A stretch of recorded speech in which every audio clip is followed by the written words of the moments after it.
Hi, in the second part of this tutorial, we'll have a look at MVocoder, its controllers and modes. If you want to find out more about a vocoder in general, please watch the first part. At first glance, MVocoder can make a very scary impression with all its knobs and submenus. And it's true, this is a complex plugin. However, you don't have to know every single part of it to get the classic vocoder sound. So what I'm going to do is I'll start from the basic controllers and we'll move deeper and deeper. And if you feel that you've got enough of the information, just stop watching. Let's start. At the top of the user interface, we can see a mixer. Volume. As I mentioned in the first part of this tutorial, a vocoder's output signal can be very high. This knob helps to control it. I get your call in the morning. Dark outside, you say that you'll be over. MVocoder allows us to have the original carrier and modulator signals at its output as well. However, this parameter doesn't influence them. As we're talking about the output level, here is a built-in limiter, which I would recommend you switch on every time when you're experimenting with the sound. The Panorama sets a process signal's position between the left and right channels.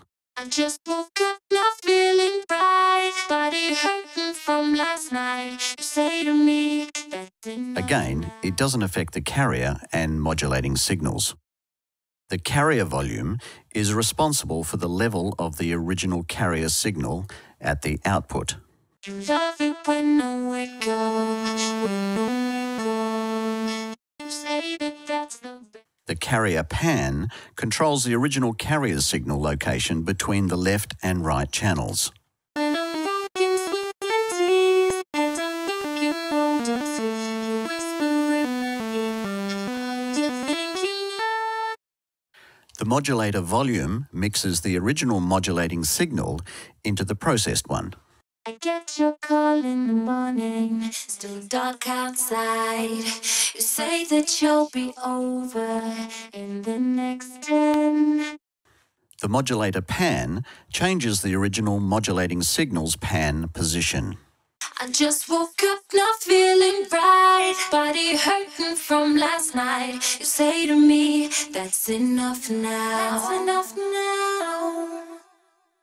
The bands knob sets the quality of filters used to split a carrier and modulating signals. As I've already demonstrated in the first part, the higher the number, the better the vocoding. At the bottom of MVocoder's interface, we find a section with level controllers of the bands. It's like a graphic equalizer, though not exactly.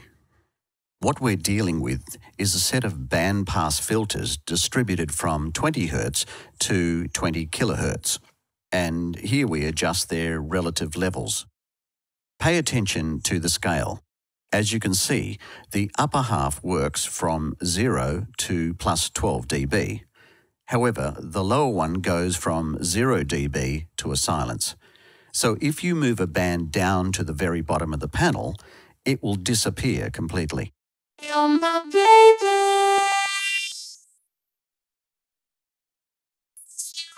Remember this if you feel you're getting an unexpected result out of the section.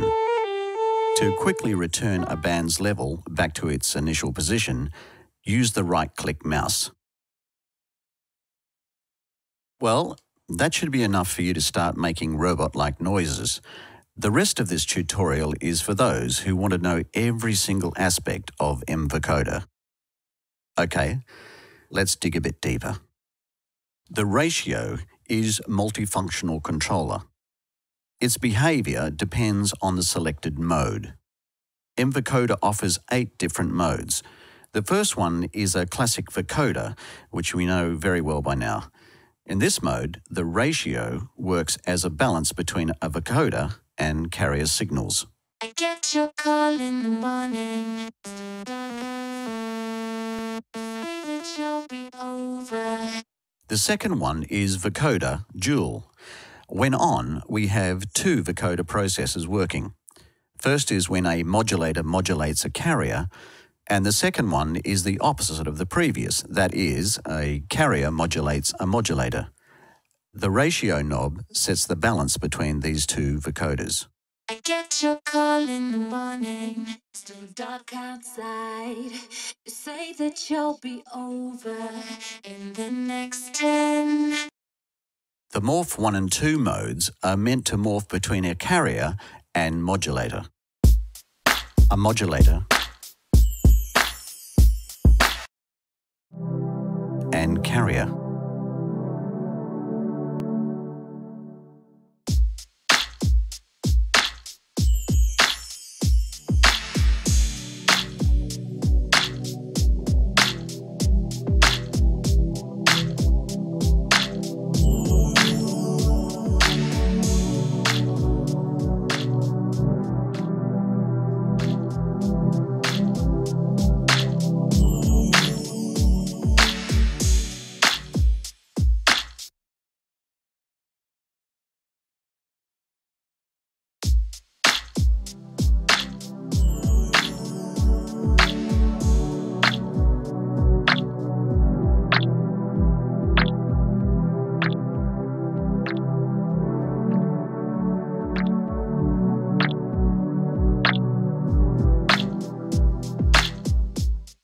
I'd also recommend to try this mode with a single source, with a carrier for morph 1 and a modulator for morph 2. Yes, you don't get any morphing. However, you will get a pretty interesting tool for a sound manipulation. Hear for yourself.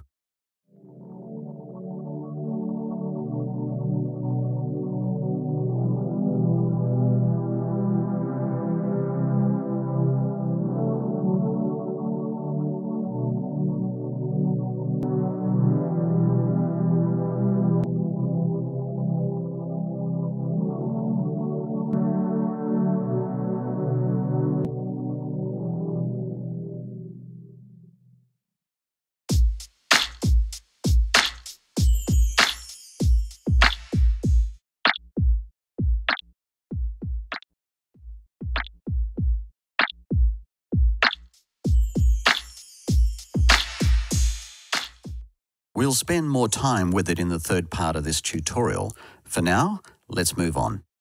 I guess you're familiar with the ring modulation in synthesizers. MVocoder is capable of it as well. Simply select ring modulation to get that effect. Just remember that MVocoder is a filter-based plugin. That means that the sound of its modes heavily depends on the filters section.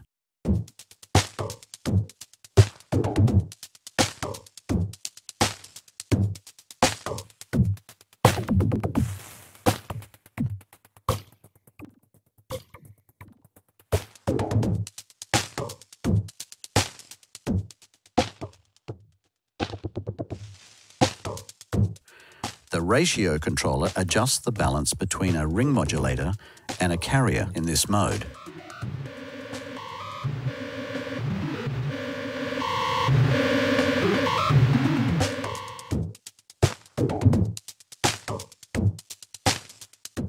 In the exciting mode, the dominant harmonics of a modulator and carrier get amplified even more. What it means is a bass-like sound will become even bassier, and a sound from the mid-frequency range, for example, will get an additional boost in the mid-range.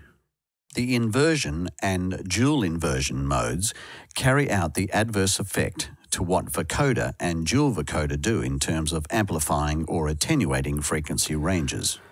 If in vocoder mode, a modulator defines the range that will be amplified in a carrier signal. Then here, in the inversion mode, the same range will be attenuated. This works particularly well on evolving pads. The ratio controller sets the balance between the process signal and the carrier one.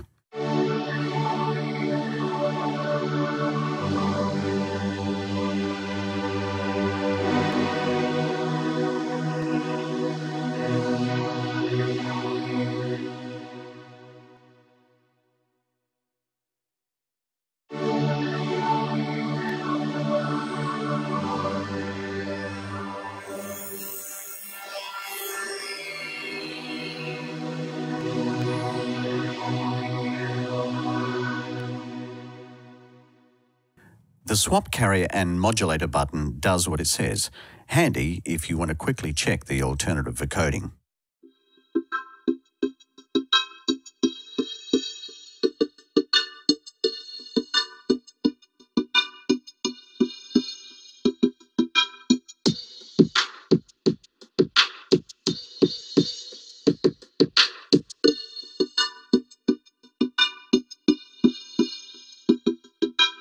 The LR encoding will let you hear what happens if the left and right channels of the carrier input will modulate each other. The left and right channels become a carrier and modulator accordingly.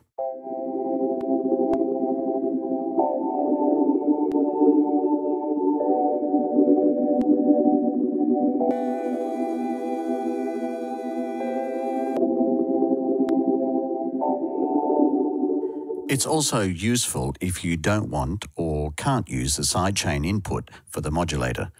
Notice that the MVocoder's output signal can only be mono in this mode. The effects panel is where we find a number of additional tools which can be used in conjunction with the vocoder. And some of them even deserve to be plugins on their own. But we'll talk about that in the third part. Right now, let's consider them as composite parts of a vocoder. Whitening.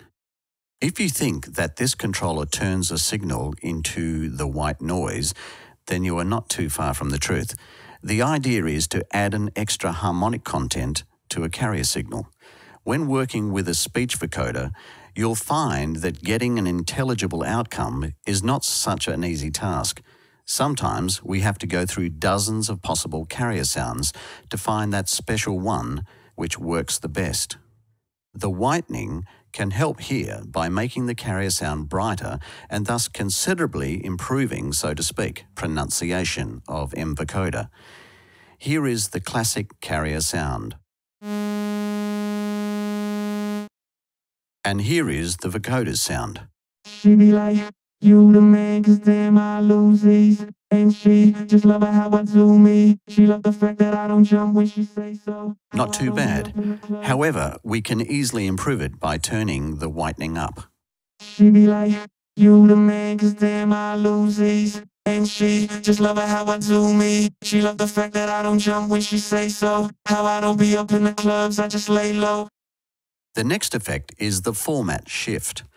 It moves a carrier's formats up and down and can be another creative tool to manipulate MVocoder's sound.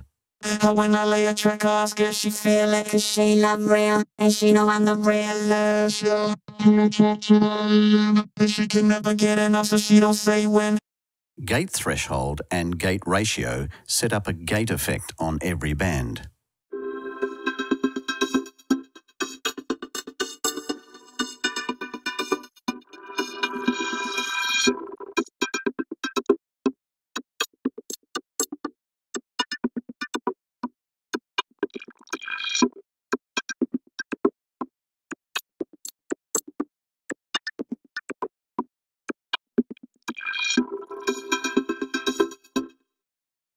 If you've watched the first part of this tutorial, you probably remember that a vocoder's output signal can be highly dynamic.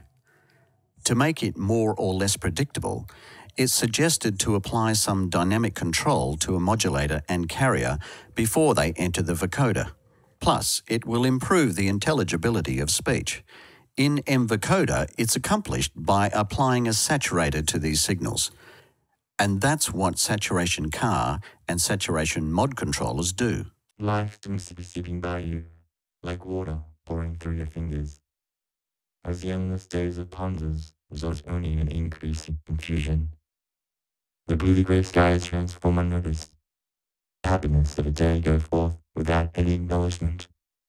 Questions continue to gather in numbers, as answers have long disappeared to another world. Why? The mind is a constant reminder of our much unwanted memories. One of the constituent elements of vocoding is a control signal passed from a modulator's filters to corresponding filters of a carrier. This signal is obtained by means of a detector or an envelope follower. The detector panel is what controls its behavior. I won't spend more time on its parameters, as you can find plenty of information on this matter in Compressors, Expanders, Gates tutorial. I'll only mention the freeze button.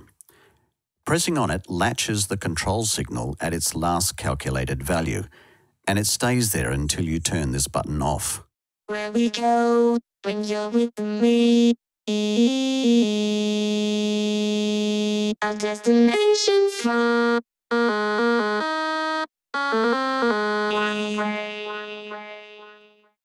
Filters are the most crucial part of a vocoder. They define its sound the most. You already know what the bands parameter does.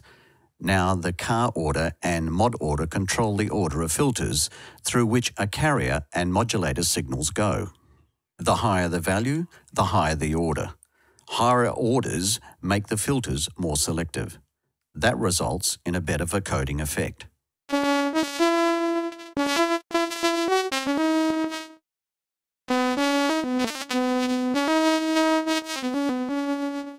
I was sold my heart on someone true, but I understood, now I know it's you. I was sold my heart on someone true, but I understood, now I know it's you. I was sold my heart on someone true, but I understood, now I know it's you. The car resonance and mod resonance adjust the resonance of the filters. This is one more way to improve their selectiveness, but in a different way. Values close to 100% may bring the filters to nearly a self-oscillations. For the carrier filters, it means MVocoder may lose its ability to keep track of a carrier signal's pitch.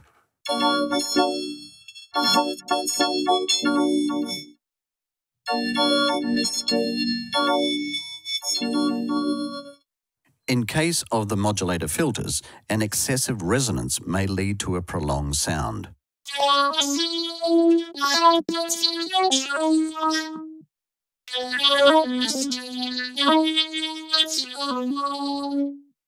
In the first part, I said that the control signals of the modulator filters control the according carrier filters. That is, the filter 1, 2, 3 of the modulator control the first, second and third carrier filters. And in 99% of the time, you'll probably run MVocoder in this way. However, it doesn't have to always be like that. You can make a high frequency range of a modulator to control a bottom end of a carrier, for example, or you can create some weird combination of the filters. To do that, open the band matrix pop-up window.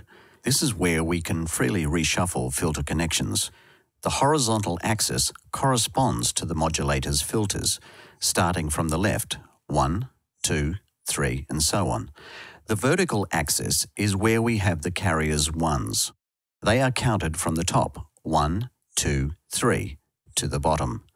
White rectangles are connections between filters. To make a connection, simply left-click on the crossing of the two lines coming out of the filters. To disconnect them, right-click on the white rectangle. Note that the deviation from the standard vocoder matrix ruins the central idea of vocoding. For example, if I connect all carrier filters to a single modulator's one, then I will force MVocoder to work rather as a gate effect.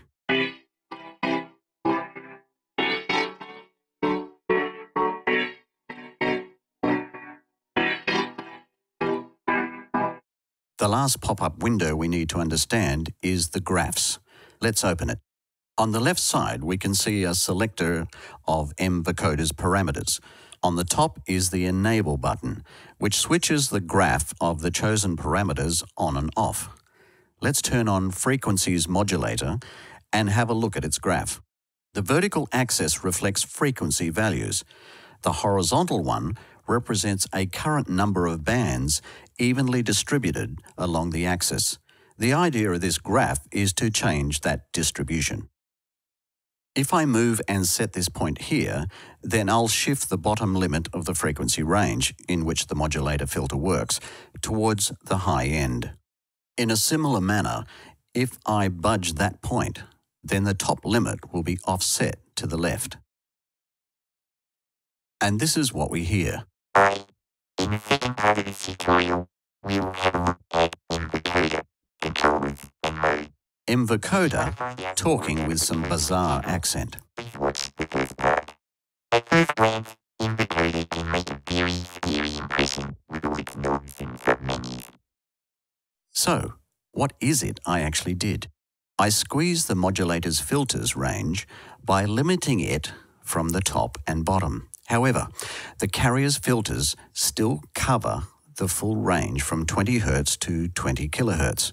Thus, I use a smaller frequency range, modulator, to control the full one, carrier. And that's why MVocoder sounds with the accent. In much the same fashion, you can modify the rest of the parameters. Here is a few more examples of what happens to bands if we change the graph shape.